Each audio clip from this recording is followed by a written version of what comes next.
الحمد لله نحمده ونستعينه ونستغفره ونؤمن به ونتوكل عليه ونعوذ بالله من شرور أنفسنا ومن سيئات أعمالنا من يهده الله فلا مضل له ومن يضلله فلا هادي له وأشهد أن لا إله إلا الله وحده لا شريك له وأشهد أن سيدنا ومولانا محمدا عبده ورسوله أما بعد فقد قال الله تعالى في محكم التنزيل قل هو الله أحد الله الصمد لم يلد ولم يولد ولم يكن له كفوا أحد وقال نبينا صلى الله عليه وسلم صنفان من أهل النار كاسيات عاريات مائلات مميلات إلى آخر الحديث صدق رسول الله صلى الله عليه وسلم. மேலான என் அன்புமிக்க இஸ்லாமிய சகோதரிகளே, அன்புக்குரிய தாய்மார்களே, அன்புக்குரிய சகோதரிகளே, அதாவது இன்று இந்த நேரலையினூடாக முக்கியமான ஒரு தலைப்பில் பெண்கள் சம்பந்தப்பட்ட ஒரு தலைப்பில் பேசலாம் என்று நினைக்கின்றேன். அதாவது ஒரு மனிதனுடைய 24 மணி நேரமும் ஒரு மனிதனிடம் வைத்திருக்கக்கூடிய ஒரு பொருள்தான் இந்த ஆடை. இந்த ஆடை ஆணுக்கும் தேவை, பெண்ணுக்கும் தேவை, சிறியவர்களுக்கும் தேவை, பெரியவர்களுக்கும் தேவை, முஸ்லீம்களுக்கும் தேவை, முஸ்லீம் அல்லாதவர்களுக்கும் தேவை. இந்த ஆடை இல்லாதவர்கள், ஆடையோடு தொடர்பில்லாதவர்கள் யாருமே இல்லை. அல்லாஹுவை ஏற்றுக்கொண்டவர்களாக இருக்கலாம், அல்லாஹுவை ஏற்றுக்கொள்ளாதவர்களாக இருக்கலாம், வேறு கடவுள்களை வணங்கக்கூடியவர்களாக இருக்கலாம், நாஸ்திகர்களாக இருக்கலாம், ஈவன் அதாவது பைத்தியக்காரர்கள் கூட 24 மணித்தியாலமும் அந்த ஆடை கட்டாயம் அவர்களுக்கு தேவையான ஒரு பொருள். இந்த ஆடை கலாச்சாரம், அன்புக்குரியவர்களே, ஏன் நாங்கள் ஆடை அணிகின்றோம்? எதற்காக வேண்டி மனிதன் ஆடை அணிய வேண்டும்? முக்கியமாக 2 நோக்கங்கள், 2 குறிக்கோள்கள் இருக்கின்றது மனிதன் ஆடை உடுப்பதற்காக வேண்டி. முதலாவது அவனுடைய ஔரத்தை மறைத்துக்கொள்வது, அவனுடைய மறைவிடங்களை மறைத்துக்கொள்வது. அதன் மூலம் நாகரீகமான ஒரு பண்பாடு மிக்க ஒரு மனித வளத்தை உண்டாக்கி கொள்ளலாம். இரண்டாவது எம்மை அலங்கரித்துக் கொள்வதற்காக, மனிதனை அலங்கரித்துக் கொள்வதற்காக வேண்டித்தான் இந்த ஆடை கலாச்சாரம், இந்த ஆடைகள் அணியப்படுகின்றது. இந்த ஆடைகள் எப்படி உடுக்க வேண்டும், பெண்கள் எவ்வாறு உடுக்க வேண்டும், ஆண்கள் எவ்வாறு உடுக்க வேண்டும் என்று இஸ்லாம், குர்ஆன், ஹதீஸ் அழகான முறையில் சொல்லித் தந்திருக்கின்றது. இந்த பண்பாடு வீழ்ச்சி தான் உலகை உலுக்கிக் கொண்டிருக்கின்றது. ஒழுக்க சீர்கேடுகளில் ஒன்றுதான் பெண்களின் ஆடை கலாச்சாரமாக இருந்து கொண்டிருக்கின்றது. பல்வேறு வடிவங்களில் ஒழுக்க சீர்கேடுகள் சமூகத்தில் காணப்படுகின்றன.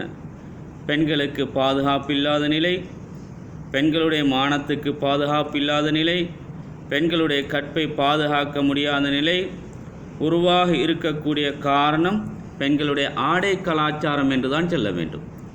பெண்களுடைய கற்புக்கு பாதுகாப்பில்லாத நிலை, பெண்ணுக்கு பாதுகாப்பில்லாத நிலை சமூகத்தில் காணப்படுகின்றன. ஏன் காரணம்? இந்த பெண்களுடைய ஆடை கலாச்சாரம்தான் இவைகளுக்கு காரணம், முதலாவது காரணமாக இருந்து கொண்டிருக்கின்றது.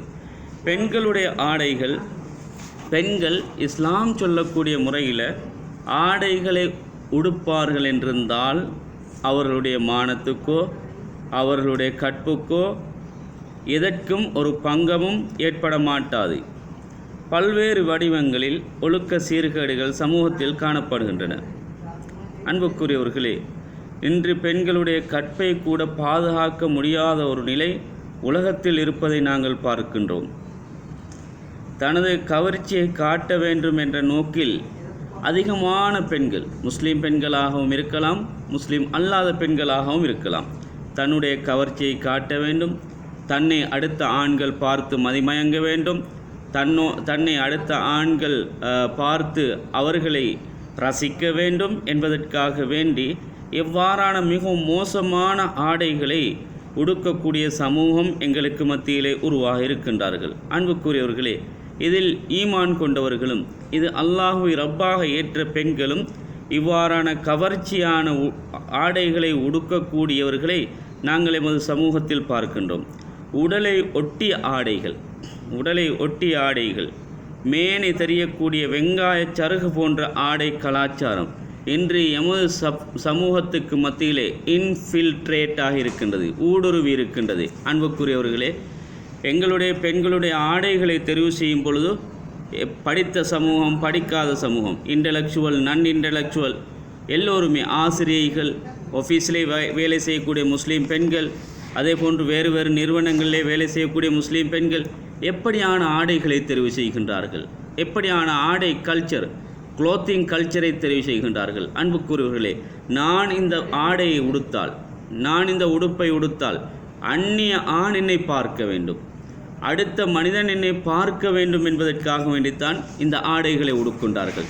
பெருநாள் வருகின்றது, நல்ல தினங்கள் வருகின்றது, அதே போன்று அன்புக்குரியவர்களே ஒரு திருமண வீடு வருகின்றது, ஒரு வெட்டிங் ஃபங்க்ஷன் வருகின்றது, அல்லது ஃபெமிலி ஏதாவது ஒரு ஃபங்க்ஷன் வருகின்றது. அதற்கு எப்படியான ஆடைகளை தெரிவு செய்கின்றார்கள்? உடல் தெரியக்கூடிய ஆடை. அவர்கள் அந்த ஆடையை உடுத்தால் உள்ளால் என்ன ஆடை உடுத்திருக்கின்றார்கள் என்று அந்த அவ்வளவும் தெரியக்கூடிய ஒரு வெங்காய சருகு போன்ற ஆடைகளை உடுக்கக்கூடிய சமூகம் எங்களுக்கு மத்தியிலே தாராளமாக இருந்து கொண்டிருக்கின்றார்கள். அன்புக்குரிய சகோதரிகளே, ஆடை கலாச்சாரம் இது இப்படியான மோசமான ஆடைகளை உடுப்பது, பெண்கள் உடுப்பது, இது வாலிபர்களுக்கு மட்டுமல்ல, இது வயோதிபர்களையும் ஒரு சீர்கேட்டுக்கு உட்படுத்துகின்றது. இல்லாமலிலே எல்லோரும் மனிதர்கள் தானே. அதனால தான் ரசூலுல்லாஹி ஸல்லல்லாஹு அலைஹி வஸல்லம் அவர்கள் சொன்னார்கள், சின்ஃபானி மின் அஹ்லின்னார், அதாவது 2 கூட்டத்தினர் நரகவாதிகள் என்பதாக ரசூலுல்லாஹி ஸல்லல்லாஹு அலைஹி வஸல்லம் அவர்கள் தெளிவாக கூறிவிட்டார்கள். அதில் முதலாவது யார் என்றால் காசியாத்துன், ஆடை உடுத்திருப்பார்கள், ஆனால் ஆரியாத்துன், ஆடை உடுத்த நிர்வாணி என்பதாக ரசூலுல்லாஹ் சொன்னார்கள். எல்லாருமே ஆடை தான் உடுத்திருக்கின்றார்கள், ஆனால் அந்த ஆடையில் மிக மோசமான ஆடைகளை உடுத்திருக்கின்றார்கள். ஆடை உடுத்த நிர்வாணிகள் இவர்கள் ஒருபோதும் சுவர்ணத்துடைய வாடை நுகரமாட்டார்கள் என்பதாக ஹதரத் பெருமானார் ஸல்லல்லாஹு அலைஹி வஸல்லம் அவர்கள் சொன்னார்கள். மாயிலாத்துன், இவர்கள் ஆடை உடுத்தால் பெண்களின் ஆண்கள் பக்கம் சாய்வார்கள், அதே போன்ற ஆண்கள் பெண்கள் பக்கம் சாய்வார்கள். முமீலாத்துன், அன்புக்குரியவர்களே, இப்படியான ஆடைகளைத்தான், இப்படியான ஆடை கலாச்சாரத்தை தான் எமது இஸ்லாமிய பெண்கள் தெரிவு செய்திருக்கின்றார்கள். பாருங்கள், இன்று எங்களுடைய மனைவிக்கு நாங்கள் எவ்வாறான ஆடைகளை வாங்கி கொடுத்திருக்கின்றோம், எங்களுடைய பிள்ளைகளுக்கு நாங்கள் எவ்வாறான ஆடைகளை வாங்கி கொடுக்கின்றோம்.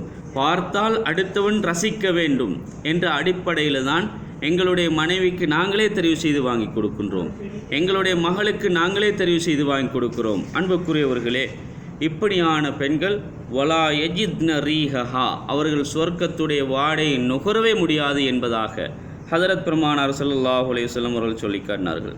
சூரத்துல் அஹ்ஸாபில் அல்லாஹ் சிலர்களை குறிப்பிடுகின்றான். அந்த சிலர்களுக்கு அதாவது நான் நினைக்கின்றேன் 12 கூட்டத்தார் என்று. அந்த 12 கூட்டத்தாரை தவிர ஒரு பெண் அவளுடைய ஆடையை தளர்த்த முடியாது, ஒரு பெண் அவளுடைய ஹிஜாபை தளர்த்த முடியாது. ஓரளவு தளர்த்தக்கூடிய அந்த 12 கூட்டத்தாரும் யார்? தன்னுடைய தந்தை, தன்னுடைய பிள்ளைகள், தன்னுடைய சகோதரர், தந்தையின் தந்தை, தாயின் தந்தை, இப்படியாக ஒரு 12 கூட்டத்தாரை சொல்லலாம். அன்புக்குரியவர்களே, இவர்களுக்கு முன்னால் அவளுடைய ஹிஜாபை ஓரளவு தளர்த்தலாம் என்று இஸ்லாம் அனுமதி அளித்திருக்கிறது. ஆனால் கணவனுக்கு முன்னால் எப்படியும் நடந்து கொள்ள முடியும் என்பதையும் இஸ்லாம் அனுமதி அளித்திருக்கின்றது. ஆனால் இன்று என்ன நடக்கின்றது? அன்புக்குரிய சகோதரிகளே, கீரைக்காரன் போகின்றான், மீன்காரன் ரோட்டில் போகின்றான், அதே போன்று எத்தனையோ வியாபாரிகள் பாதையில் போகின்றார்கள். அவர்களுக்கு முன்னால் தலையில் போட்ட பாதி, போடாத பாதி, தலையை மறைத்த பாதி, மறைக்காத பாதி, முன்பகுதியை மறைத்த பாதி, மறைக்காத பகுதி, அவன் ஏதாவது ஒரு அன்புக்குரியவர்களே ஏதாவது ஒரு அடையாளத்தை கொடுத்தால், நான் அதாவது மரக்கரைக்காரன் வருகின்றேன் என்பதற்கு ஒரு அடையாளம் அவரிடத்தில் இருக்கும், ஒரு பெல் ஒன்று இருக்கும், ஒரு சத்தம் ஒன்று இருக்கும். அல்லது தண்ணீர் விற்று வருபவர் அவருக்குரிய ஒரு சப்தம் ஒன்று இருக்கும். அன்புக்குரியவர்களே, இவர்களுடைய இந்த சப்தத்தை கேட்டால் ஓடோடி செல்லுகின்றார்கள். சென்று என்ன செய்கின்றார்கள்? அந்த அனுமதிக்கப்பட்டவர்களோடு எப்படி கலந்துரையாடுகின்றார்களோ, சிரித்து கும்மாளமிட்டு பேசிக்க தலையை துறந்து கொண்டு பேசுகின்றார்களோ அதே போன்று சரளமாக பேசிக்கொண்டிருக்கின்றார்கள். இப்படியாக அவர்களோடு பேசி கதைப்பதற்கு இஸ்லாம் ஒருபோதும் அனுமதி அளிக்கவில்லை. பெண்களுடைய ஔரத், ஆண்களுடைய ஔரத் வெளிப்படையாக சொல்லப்பட்டிருக்கின்றது. அன்புக்குரிய சகோதரிகளே, இஸ்லாம் என்ன சொல்லுகின்றது? குர்ஆன் என்ன சொல்லுகின்றது? வலா யுபுதீன ஸீனதஹுன்ன, நீங்கள் உங்களுடைய கவர்ச்சியை வெளியாக்க வேண்டாம் என்று இஸ்லாம் குர்ஆனில் பெண்களை பார்த்து சொல்லுகின்றது. அன்புக்குரியவர்களே, கவர்ச்சியான முறையில் ஆடைகளை உடுத்துக்கொண்டு அந்நியவருக்கு முன்னால் பேசாதீர்கள், அந்நியருக்கு முன்னால் நடந்து கொள்ளாதீர்கள் என்று குர்ஆன் தெளிவான முறையில் சொல்லி தந்திருக்கின்றது. பெண்கள் என்ன செய்ய வேண்டும்? பெண்கள் அவர்களுடைய கவர்ச்சியை மினிமைஸ் பண்ண வேண்டும். அவர்கள் தங்கத்தை போன்றவர்கள். தங்கத்தை நாங்கள் எவ்வாறு பாதுகாக்கின்றோம்? எல்லா இடத்திலும் அந்த தங்கத்தை வீசி வைப்போமா? சின்னொரு பொருள் தான் தங்கம். காதில் போடக்கூடிய பொட்டு சின்னொரு பொருள், அதை எல்லா இடத்துலையும் வீசி வைக்க முடியுமா? எல்லா இடத்துலையும் வைப்போமா? இல்லை. ஏன்? அது பெறுமதி. அதை வைக்கக்கூடிய இடத்துல தான் வைப்போம். அதனால் அதான் குர்ஆன் சொல்லுகின்றது, பெண்கள் தங்கத்தை போன்றவர்கள், அந்த தங்கத்தை பாதுகாப்பது போன்று பெண்களை பாதுகாக்க வேண்டும் என்று குர்ஆன் சொல்லுகின்றது. ஹிஜாப் என்பது ஒரு ஆடை அல்ல, அது பெண்களுக்கான ஒரு அணிகலன். அன்புக்குரிய சகோதரிகளே, hijab is protective shield for women, அதாவது அது பெண்களுக்கான ஒரு அணிகலன் என்று குர்ஆன் சொல்லுகின்றது. ஃபாத்திமா ரலியல்லாஹு தஆலா அன்ஹவர்கள் 20, 21 வயது 22 வயதும் மரணித்தார்கள் என்று நினைக்கின்றேன். அவர்கள் மரணிப்பதற்கு முன்னால் அவர் ஒரு வாலிப பெண்மணி. அன்புக்குரியவர்களே, அஸ்மா பிந்து உமைஸிடம் சொன்ன விடயம் என்ன தெரியுமா? யா அஸ்மா, நான் மௌத்தாகிவிட்டால் என்னுடைய ஜனாசாவை எந்த ஆண்களுக்கும் காட்ட வேண்டாம். அதே போல் எனக்கு கஃன் செய்யும் பொழுதோ என்னுடைய உடலையொட்டி எனக்கு கஃன் செய்ய வேண்டாம். என்னுடைய உடற்பருமனை விடவும் பெரிதாக என்னுடைய கஃனை செய்யுங்கள் என்பதாக ஃபாத்திமா ரலியல்லாஹு தஆலா அன்ஹவர்கள் அஸ்மா பிந்து உமைஸிடம் கூறினார்கள். அப்படின்றால் மரணித்ததுக்கும் பிறகும் இப்படியாக நடக்க வேண்டும், என்னுடைய உடலை யாரும் பார்க்கக்கூடாது என்று அவர்கள் விரும்பியிருந்தார்கள். இன்று எங்களுடைய பெண்கள் எத்தனை பேரோடு பேசுகின்றார்கள், எத்தனை பேரோடு கதைக்கின்றார்கள், எத்தனை பேரோடு சுவாரஸ்யமாக பேசுகின்றார்கள். கணவன் வெளிநாட்டில் தானே, கணவன் இல்லை தானே, இன்று எத்தனையோ ஆண்களோடு பெண்கள் பேசுகின்றார்கள். அன்புக்குரியவர்களே, ஹிஜாபுடைய ஆடை எங்களுக்கு ஒரு அணிகலனாக இருக்க வேண்டும். குர்ஆன் சொல்லுகின்றது, ஃபலா தஹ்லஅன பில் கௌல், நீங்கள் என்ன செய்ய வேண்டாம், உங்களுடைய பேச்சில் குலைந்து பேச வேண்டாம் என்பதாக சொல்லுகின்றது. அந்நிய ஆடவரோடு குலைந்து சிரித்து உங்களுடைய நல்ல தொனியில் அவர்களோடு பேசாதீர்கள். ஏன் காரணம்? ஃபயத்மா அல்லதி ஃபீ கல்பிஹி மரல், யாருடைய உள்ளத்தில் நோய் இருக்கின்றது என்று யாருக்கு தெரியும்? யாருக்கும் தெரியாது. அதனால் அன்புக்குரியவர்களே, நீங்கள் குலைந்து அவனோடு பேசினால் உங்களை அவன் வசீகரப்படுத்தி விடுவான் என்ற விடயத்தை குர்ஆன் சொல்லுகின்றது. நீங்கள் ஹிஜாபுக்கு பின்னால் தான் அவனோடு பேசணும். நடை உடை பேச்சிலும் ஹிஜாப் தேவை. அதாவது உடலில் மாத்திரம் அல்ல, நடையிலும் ஹிஜாப் தேவை, எங்களுடைய உடையிலும் ஹிஜாப் தேவை, எங்களுடைய பேச்சிலும் கூட ஹிஜாப் தேவை என்பதை இஸ்லாம் எங்களுக்கு தெளிவாக சொல்லுகின்றது. ஹிஜாப் என்பது பெண்களுக்கு சுன்னத்தோ முஸ்தஹப்போ இல்லை. அன்புக்குரியவர்களே, விரும்பினால் அணியலாம், விரும்பாவிட்டால் விடலாம் என்பது அல்ல. ஆனால் அது அடிப்படையான கடமைகளில் ஒன்று. ஹிஜாப் என்பது சுன்னத்தானே என்று நினைக்க முடியாது. இது ஒரு முஸ்தஹப்பானது தானே என்று நினைக்க முடியாது. அன்புக்குரியவர்களே, இது பெண்களுக்கான அடிப்படை கடமைகளில் ஒன்று என்று குர்ஆன் சொல்லுகின்றது. சூரத்துன் நூரில் முதலாவது வசனம், சூரத்துன் அன்ஸல்நாஹா வஃபரல்நாஹா. அன்புக்குரியவர்களே, முதலாவது வசனம் இது. சூரத்துன், நாங்கள் இந்த சூறாவை இறக்கினோம். வஃபரல்நாஹா, அதில் உள்ள விடயங்களை எல்லாம் நாங்கள் என்ன செய்தோம்? ஃபர்லாக ஆக்கினோம், கடமையாக ஆக்கினோம் என்று குர்ஆன் சொல்லுகின்றது. இந்த குர்ஆனுடைய வசனங்கள் இறங்குகின்றது. ஆயிஷா ரலியல்லாஹு தஆலா அன்ஹா சொன்னார்கள், நாங்கள் சஹாபிய பெண்மணிகளை பார்த்தோம், அவர்கள் என்ன செய்தார்கள், வஹுன்ன ஷகக்ன முரூத்தஹுன்ன ஃபஹ்தமர்ன பிஹா, அதாவது நாங்கள் அவர்களை பார்த்தோம், அவர்களுடைய ஆடைகளை கிழித்து கிழித்து அவர்கள் எல்லா இடங்களையும் இஹ்திமார், அதாவது மறைத்து கொண்டார்கள், ஹிஜாபாக அணிந்து கொண்டார்கள் என்ற விடயத்தை ஆயிஷா ரலியல்லாஹு தஆலா அன்ஹா சொன்னார்கள்.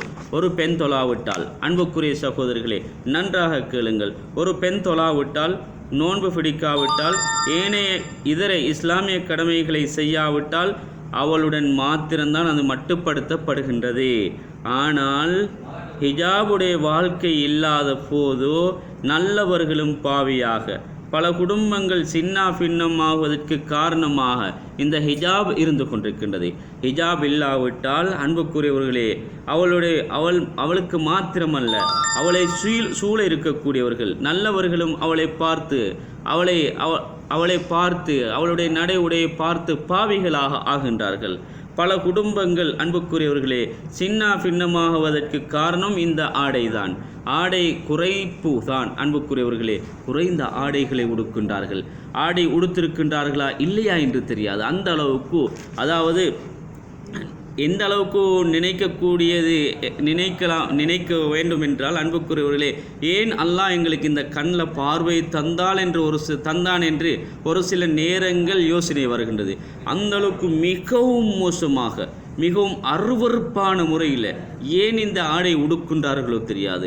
அவ்வளவு மோசமாக இதாலம் தஸ்தஹி ஃபஸ்னா மா ஷிஅத என்று ரசூலுல்லாஹ் சொன்னார்கள். வெக்கம் இல்லை என்றிருந்தால் நீ நினைத்ததை செய்து கொள் என்பதாக ரசூலுல்லாஹி ஸல்லல்லாஹு அலைஹி வஸல்லம் அவர்கள் சொன்னார்கள். அன்புக்குரிய சகோதரிகளே, அன்புக்குரிய பெண்களே, ஏன் தான் இந்த பெண்கள் இப்படியான ஆடைகளை உடுக்கின்றார்களோ தெரியாது. மிகவும் மோசமான, அதாவது முழங்காலுக்கு மேலால் ஒரு அதாவது ஃபிட் கல்சனை போட்டுவிட்டு, அதாவது மேல் துண்டில் போட்ட பாதை போடாத பாதை, இதை சொல்லுவதற்கும் எனக்கு ஒரு கூச்சமாகத்தான் இருந்து கொண்டிருக்கின்றது. அப்படியான ஒரு சமூகத்துக்கு மத்தியிலே, அப்படியான ஒரு கலாச்சாரத்துக்கு மத்தியிலே, அப்படியான காலத்திலே நாங்கள் வாழ்ந்து கொண்டிருக்கின்றோம். நாங்கள் எங்களுடைய ஆடைகளை, இஸ்லாமிய பெண்கள் அவருடைய ஆடைகளை சீராக்கி கொள்ள வேண்டும். மேற்கத்திய நாடுகளில் பார்க்கின்றோம், கற்பழிப்புக்கு காரணம் ஆடை குறைப்புத்தான். அதிகமான கற்பழிப்புகள் நடக்கக்கூடியது வெஸ்டர்ன் கண்ட்ரீஸில், யூரோப் கண்ட்ரியில், மாடர்ன் கண்ட்ரியில். அன்புக்குரியவர்களே, பார்த்தால் தினந்தோறும் எத்தனையோ பேர் கற்பழிக்கப்படுகின்றார்கள், எத்தனையோ பெண்கள் கற்பழிக்கப்படுகின்றார்கள். ஏன் காரணம்? ஆடை குறைப்பு. ஆடை மிகவும் சிறிய ஆடைகளை உடுத்து வருவதன் காரணமாக ஆண்கள் பார்த்து அப்படியே கவர்ச்சியாகின்றார்கள். ஏதோ ஒரு அடிப்படையில் இவளை அடைய வேண்டும் என்ற எண்ணத்தில் அவர்கள் என்ன செய்கின்றார், நஊது பில்லாஹி மின்ஹா, அவர்கள் அவளை அடைந்து எப்படியோ சின்ன பின்னமாக கற்பழிக்கப்படுகின்றார்கள். கற்பழிப்புக்கு காரணம் இந்த ஆடை குறைப்பு என்பதில் மாற்று கருத்துக்கு இடமில்லை. பெண்களின் ஆடை எப்படி இஸ்லாம் சொல்லுகின்றது? பெண்களுடைய ஆடை கனமானதாக இருக்க வேண்டும். பெண்களுடைய ஆடை எப்படி இருக்க வேண்டும்? இந்த இருக்கின்றது பின்னால் முசல்லா. இப்படி கனமான ஆடையாக பெண்களுடைய ஆடை இருக்க வேண்டும். உடலை ஒட்டியதாக பெண்களுடைய ஆடை இருக்கக்கூடாது. உடலை காட்டக்கூடியதாக, டிரான்ஸ்பேரன்சியாக அந்த ஆடை இருக்கக்கூடாது. உடலை காட்டக்கூடிய அந்த டிரான்ஸ்பேரன்சி, அதாவது வெங்காய சருகு போன்ற ஆடைகளை அவள் உடுக்க முடியாது, இஸ்லாத்தில் தடுக்கப்பட்டிருக்கின்றது. அதே போன்று அலங்கார வேலைப்பளுக்குள் உள்ள ஆடைகளை உடுக்க முடியாது. அதே போன்று காலத்துக்கு காலம் பெஷனாக இருக்கக்கூடிய ஆடைகளை உடுக்கக்கூடாது. இன்று எங்களுடைய இஸ்லாமிய பெற்றோர்கள், இஸ்லாமிய கணவன்மார் அவர்களுடைய மனைவிக்கு தேடக்கூடிய ஆடை எப்படி? மாடர்ன் கல்ச்சருடைய ஆடை, நவீன ஆடை, அதே போன்று பெஷனான ஆடை. இந்த காலத்தில் போய் அதாவது பெஷன் ஹவுஸுக்கு போய் கேட்கிறது, நோ லிமிட்டுக்கு போயிட்டு கேட்பது, அதே போன்று அன்புக்குரியவர்களே பெரும் பெரும் கடைகளுக்கு போயிட்டு கேட்பது. இப்போ எது பெஷனா ஆடை வந்திருக்குது, அந்த உடுப்பை தாங்க என்று தான் கேட்கிறது.